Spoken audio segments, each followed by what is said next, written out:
อันยามาจ้ะอันยามาจ้ะอันยามาแล้วมี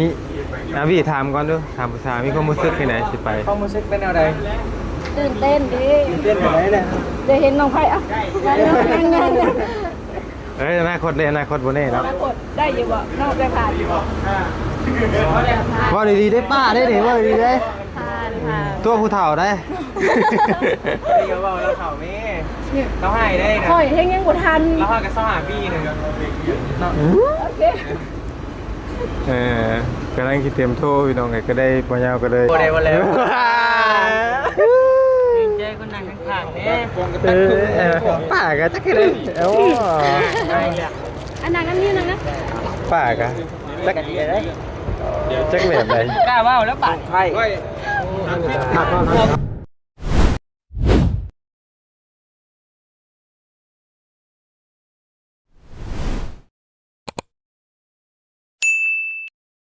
เอาพี่น้องเลยทักทายสบายดีและสวัสดีพ่อแม่พี่น้องเด้อบุตรสู่ทุกคนพี่น้องเลยเนาะ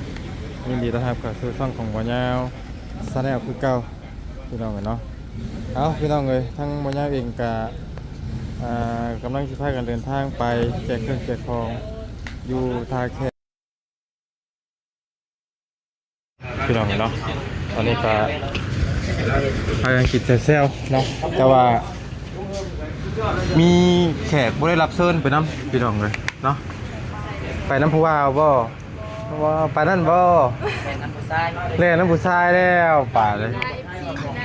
ขั้นไหนน้องขั้นไหนขั้นไหนน้องขั้นไหนเลือกขึ้นได้เนาะเลือกเลยให้เลือกนิสันหรอขี่นิสันบ่กล้าเลยฮะเป็นยังสิวกะกล้าไปน้ำป้าเลยน้ำป้าก็ได้ดอกเนาะพี่น้องกันเนาะเมื่อนี้มีน้องโบเนาะแต่น้องโบนี่โบย่าโบคิดว่าน้องจะได้ไปน้ำพี่น้องกันเนาะ ก็อยากไปอยู่ คิดยังไงคือตัดสินใจไป ก็คิดอยากไปแต่โดนแหละ คิดอยากไปแต่โดนให้ชวนไป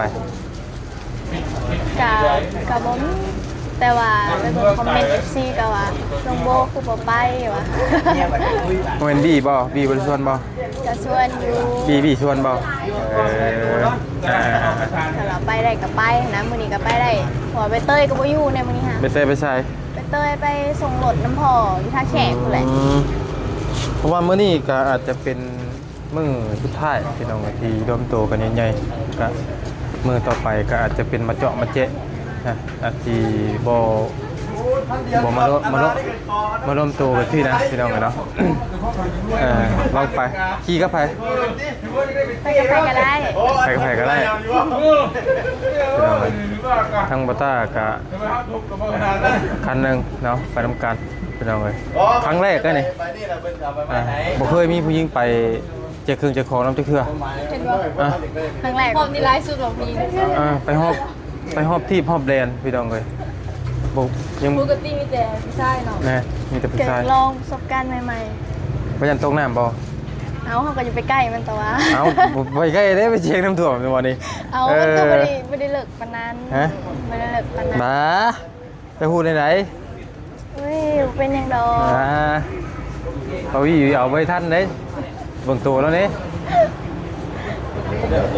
มันก็เอาตัวเองไปบ่รอดหรือเปล่า พี่น้องเลยไปหาประสบการณ์ใหม่ๆเนาะพี่น้องเลยมาเบิ่งน้ำกันว่าที่พากันไปฮอดจักโมงพี่น้องไปเมืองหนองบกเด้อพี่น้องพากันไปเมืองหนองบกวันนี้ตอนนี้ก็มีแขกหรือว่าน้องโบพี่น้องไปร่วมงานน้ำกันรอบหนึ่งเทื่อแรกพี่น้องเลยเนาะก็คือว่าเทื่อแรกกันแหละเนาะเพราะว่าพากันไปแจกจ่ายเครื่องของมาในกระไลพี่น้องเลยบ่เคยมีผู้หญิงไปนำจักเทื่อนี่ก็ถือว่าเทื่อแรกสักหน่อยก็เทื่อแรกที่มาร่วมงานนำพี่น้องเลยเนาะอันให้ร้านเนาะให้ร้านไฟนั่งน้ำอยู่บ่ถามบ่ตอบบ่ตรงคำถามเอาใหม่เอาร้านไปนั่งน้ำบ่ หลังสะ เขาไป พาย เงินเราบุก็สิไปเอาเราหั่นแหละอีน่ะ เมื่อกี้นี่บ่ แม่น บ่ดีนะ แท้ แต่ว่าเขาเห็นอยู่เมื่อกี้เนาะกายพุดไปกี่นี่ เกิดพูดได้เป็น แม่นบ่ พ่อแต่ไม่ดอง เออไผชวนไปนะ นั่งก็ได้ยันเมื่อย นี่บ่น้องบอกบ่น้องบอกบ่ กับพ่อฮู้ได้กับเบิกคลิปของแกตลอด เพราะว่า เขาเคินกันเอง เพราะวันนี้มีต้องนั่งนะ มานั่งนี่ก็ได้เอานี่ก็ได้ นี่ก็ได้อันนี้ คักแล้วมื้อนี้ ใครก็ได้ คักแล้ว นางกลางปล่อยนางกลางหมด นั่งนี่ก็ได้นั่งนี่ก็ได้ ก็ได้ คนใดก่อน บ่อยากได้เอาสองนี่ก็ ป้าเลย อันนี้ก็น้องนี่ก็น้องทรายเนาะนี่ก็น้องทรายคนใดใส่คอไปก้อนเดี๋ยวนี้ค่ะให้ทาบเลยบน มันผลประโยชน์เลยเด้ อันนี้ก็แม่นป่ะดิ ก็น้องทรายคือกัน พอก็จะ ยืมเลยเด้อ เดี๋ยวเจอกันจะเป็น จะเป็นน้องชายเชาวเออกันเลย น้อยพากันน้องชายอยู่ดิ เมื่อไหร่ละเจ้าจะยังเงียบอยู่ได้เจ้านะ ละเราพร้อมซัพพอร์ตเลยพี่น้องหน่อยนะเนาะแล้วเมื่อกี้นี่กำลังสิไปนำบ่กำลังสิไปเอาเพิ่นนี่บ่ ยังบ่ได้เว้ากันหลายซ้ำมือบ่เวียนบ่สบาย ว่ามีอย่าง บ ที่ อ ถาม ไปมื้อนี้ไปเอาคาตั้งกล้องนี่เด้ แม่นบ่ แต่พอดีมัน อยากให้คอยไปทาบให้บ่ ตายป่ะพอดีมันก็เลยพาเพิ่นไปเลยนะ ไปเบิ่งคนงานน้องเด้ว่าเป็นอะไรแต่กี้กับตอนนี้เด้ ผลงานนี่ผลงานยัง กำลัง ผลงานเพื่อนหรือบ่แล้วก็ เป็นหยังเนาะคือน้องทรายไปเบิดมื้อเบิดคืนแท้ เป็นยังครับบ่ เพราะอันนี้ก็ได้อะไร ยังไง เนี่ยสิเบิ่งให้ เป็นเขินเนาะ เพื่อนดอกมันชีวิตเกิน เอาไปมาเจ้าได้เขินเขาเองบัดนี้ ไป ตื่นกล้องนี่นะเรื่องบ่ได้ขอของเลยเขิน นั่งแล้วนั่งขาก็ ครับจะมามึงบ่ เขาเห็นกันได้เถื่อน ทำมื้อนี้เนาะ สองเดือนนี่บ่ มื้อนี้เนาะ มือไปห้องหมอกัน ที่มัน มึงให้เด้อโอเค เอาปกติก็ฮู้จักเอ้ยอยู่ที่ พี่เป็นยัง กายไปกายเห็นอยู่ ก็ได้ถามได้ชื่อไว้บ่ คือเอาเบียดเฮาได้เลย เพราะมันมี อายามาจ้ะอายามาจ้ะอายามา ตัดเกิน แล้วมีพี่ถามก่อนดูถามภาษามีความรู้สึกที่ไหนสิไป ความรู้สึกเป็นอะไร ตื่นเต้นดิ เต้นไหนเลย ได้เห็นน้องไผ่อ่ะงาน อนาคตเลยอนาคตบนนี้เนาะ กดได้อยู่บ่นอกได้ผ่านอยู่บ่ ว่าดีๆได้ป้าได้ดิว่าดีๆได้ ผ่านผ่าน ตัวผู้เฒ่าได้ เดี๋ยวเราเข่าแม่เราให้ได้นะ ค่อยเฮงยังบ่ทัน เราให้กันสหาพี่นึงเนาะ โอเค กำลังคิดเตรียมโทรพี่น้องก็ได้ปัญญาก็เลยก็เริ่มเตรียมตัวเดินทางได้สละเวลามานั่งคุยกับน้องคนนิดนึงเนาะอาจจะค้นรถเจ้ามือนี่ ตอนนี้3กำลังสิเป็น4 ขี่ทั้งไทย ขาดได้เราสิไปน้ำได้เลย เอากะแล้วเต้ เด้ ไปบ่ ได้เบิร์ด ได้เบิร์ดแล้ว เขา วันนี้ วิ่ง หูได้ว่าสิไปได้ว่าแท้ ไอ้กระมูฮู้ เขาก็บอกหู ไอ้กระมูฮู้ คิดเอาได้คือว่าอยากไปเจ้าผู้ข้ามพัน เรื่องคันเขา โอเคไป รอรถก็ได้บ่เป็นหยัง เขาหู้เขาหู้เขาเอาไป ได้สัก โอเคไปยัง เป็นอะไรเจ้าคืออยากไปมื้อนี้ ถามรถจะถามรถ อยากไป ฮะเป็นยังคืออยากไป แกอยู่ขันบ่ไปก็อยู่เพื่อนผู้เดียวแน่มื้อนี้แต่ก็คิดอยากไปแน่นั่นแหละ ไปเปิดหูเปิดตาเนาะว่าง่ายเขาไปอยู่ในแม่แม่นบ่ แม่ ก็ดีแล้วเนาะไปไกลเห็นแบบเห็นสิ่งใหม่ๆเด้ จะเชียไปน้ำบ่ใช่ป่ะ กันอะไรก็ได้แล้วแต่เราสะดวก กลับไปน้ำเจ้าก็ได้แล้วแต่ แล้วแต่เราสะดวกก็เอามาอย่าง เราต้องตัดสินใจแล้ว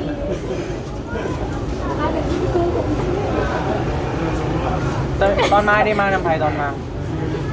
มาเราสมัยแหละ แม่บอกเอาเราไปถ่ายคลิปเมื่อเช้านี้ก็เลยลืมนี่แหละลืมคาตั้งกล้องก็เลยว่ากลับไปเอาคาตั้งกล้องแล้วบ่เห็นแล้ว โอ้โหดีพี่น้องกับว่าน้องโบไปมานี่กับโบโอ้โหดี แม่ก็ให้ไปแน่ แม่ไปหรอบ่ แม่ เดี๋ยวก็ไป ตั้งพยานลูกเต่าตกน้ำตรงในเนาะ แล้วเราก็บอกแหละเบิ่งเด้อลูก แ แล้วไปสอนการสังคม กินข้าวกินน้ำเลยสิพร้อมแล้วบ่ข้าวกินน้ำเรียบร้อยเนาะ เคยไปไปนี่บ่เคยไปออกแบบประมาณนี้บ่เคยบ่เป็นครั้งแรกเนาะ ประสบการณ์ ประสบการณ์ใหม่ๆเนาะไปลองเบิ่งขมวดเงินในนอน ใส่กระเพาะไปแล้วเนาะเดี๋ยวบานใจก็ไปเนาะแม่ เปล่ายาวซะ ไปดังขนาดจะบอกไป คอยลืมเอานะมาให้เจ้าไปนำกันก็ได้คอยลืมเอาเสื้อมาให้เจ้า เสื้อยังหรอ เสื้อก็มีคอยยาวเป็นบ่ แม่ เสื้อ เสื้อยีนนี่แหละ มีบ่ แม่ โอ้คักของมักง่ายได้นี่ น้อยเลย ฮะ น้อยเจ้าบ่ใส่บ่ได้ต้องพัดใช้ตัวนิ้วแน่น้อยใส่ได้แม่นให้เดี๋ยวจะมอบให้เราก่อนไปแล้วเราใส่บ่ได้ก็ยังให้ไปเนาะยังไงไป มึงว่านี่ ให้เราหักก่อนจะวางเป็นแพงจะได้คุณป่ามาให้เจ้าตัวหนึ่ง เดี๋ยว เสื้อยีน คือบนสะพายแหละ โอ้ เราก็เบิ่งในคลิปอยู่แล้วไปตัดสดพร้อมบ่าวยาวเราก็ได้เบิ่งคลิปยาวแม่เราไม่ได้เบิ่งกันเลยว่ะ บ่ได้เบิ่งเลยเนาะ เพราะกับบนสะพายเนาะเพราะว่าเพิ่นก็ตั้งใจฝากมาให้เด้ เป็นยังว่าเป็นยังดีแล้วเนาะที่น้องเพิ่นไปก็คือว่าไปครั้งแรกพี่น้องเลย ครั้งแรกประสบการณ์ใหม่เด้ ประสบการณ์ใหม่ไปน้ำโมวี่ก็ได้พี่น้องแล้วแต่หรือว่าสิไปน้ำเมื่อยก็ได้เนาะ เจ้าใจความสะดวกของน้องเพิ่น แต่ความสะดวกแต่ใจน้องเลยใจเจ้าน่ะใจเจ้าดิ ฮะ ใจเจ้าดิ ได้เนาะ ดึกใจเจ้าน่ะ นั่นอะไรก็ได้ไอ้แล้วถามน้องเพิ่นก่อนว่าน้องเพิ่นสิไปนำเฮา ใจดึกเจ้านั่นเดี๋ยวก็อยากให้นางน้ำแน่เนาะ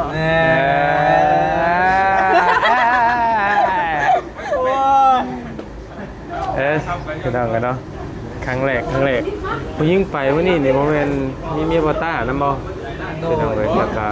ลายมื้อนี้ สน้อย มื้ลายนะ เด็กสน้อยก็ไปบ่ ไป อันผู้หญิงวานนี่นะ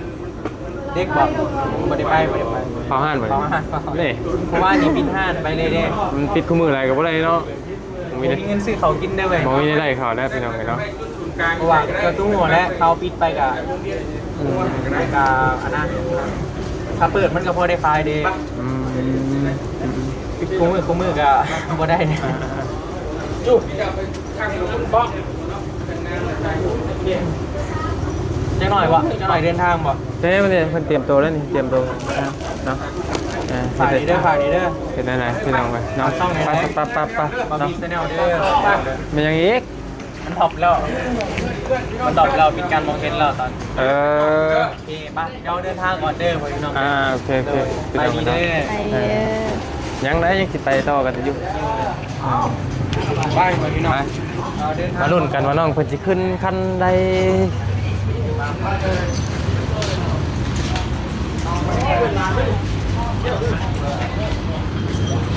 ขึ้นคันใดพี่น้องกันเนาะ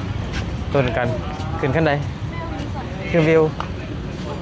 มันขึ้นคันในบุญบ่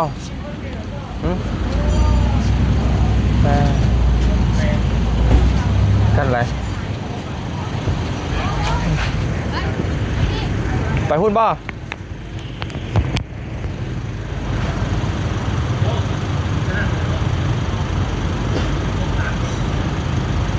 ว่าไปขี่น้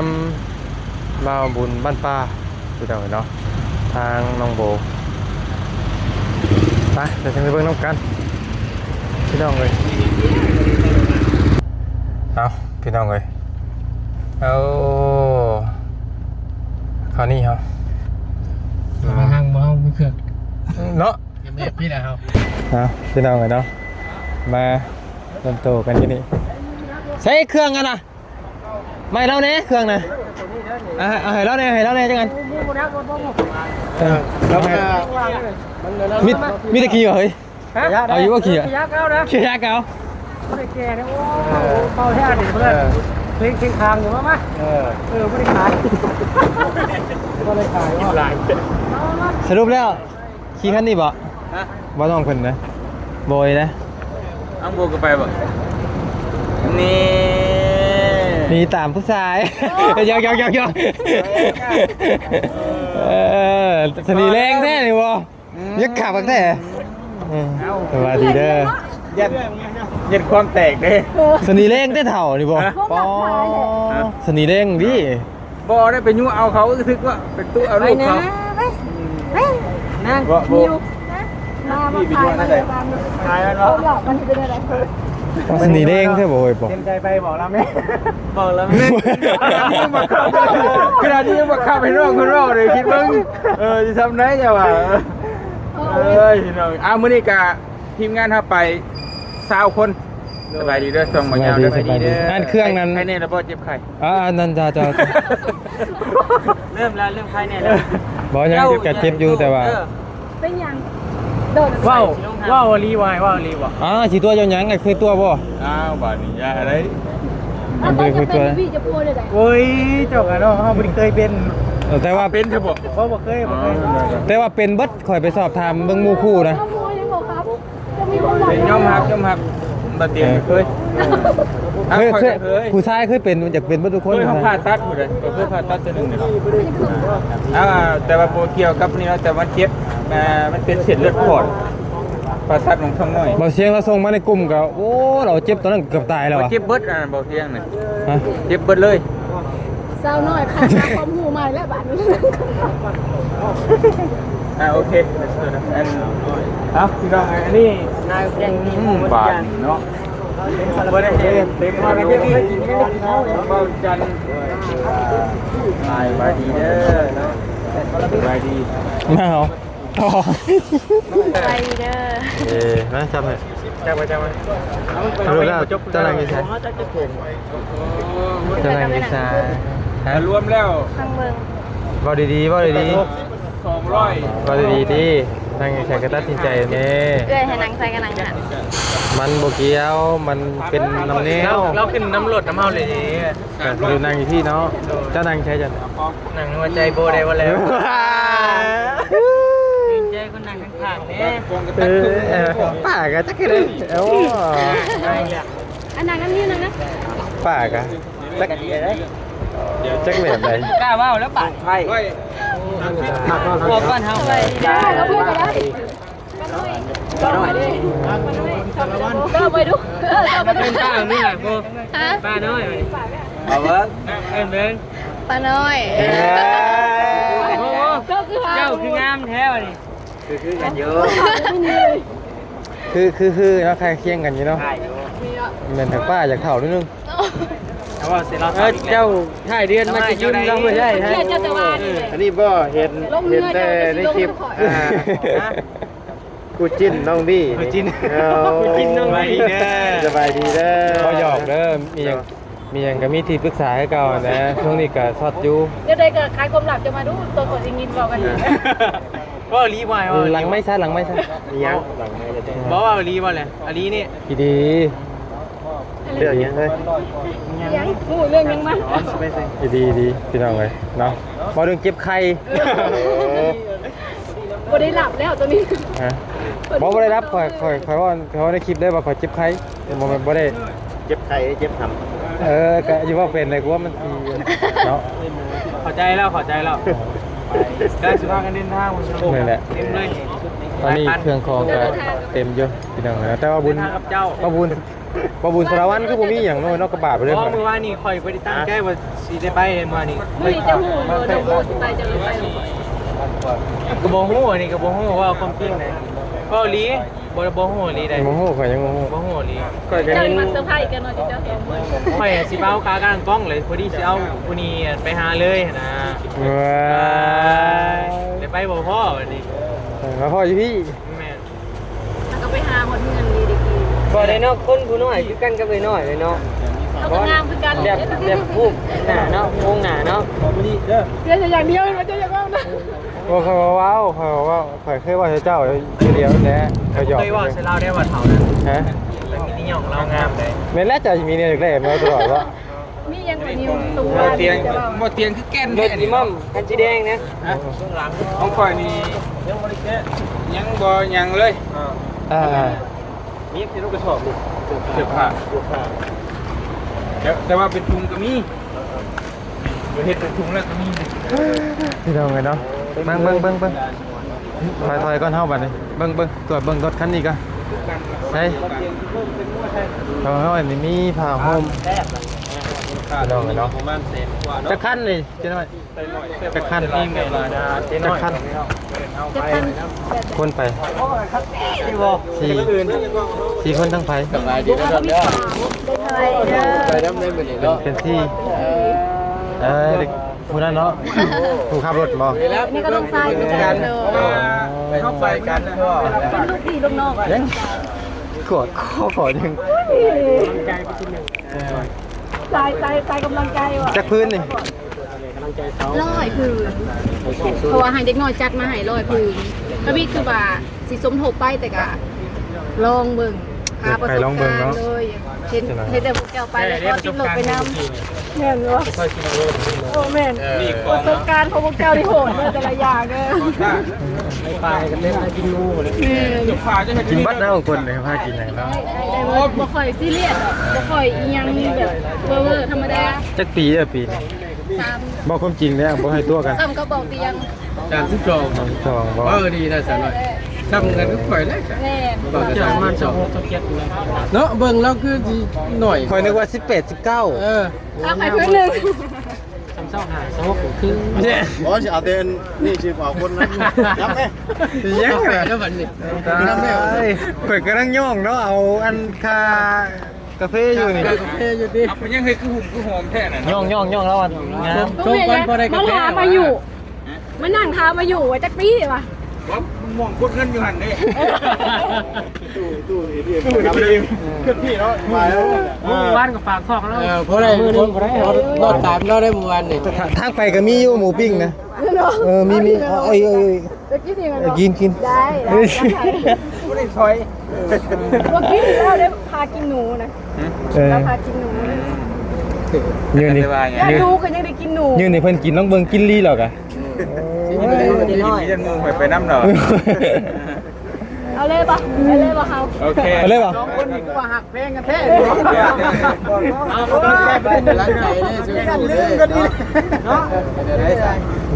ผมแต่งยังพยุงกันตัว โอเคพี่น้องเงินเนาะเดี๋ยวจังว่ากันอีกรอบนึงเจอกันคลิปหน้าสบายดีบ๊ายบายเนาะโอ้ย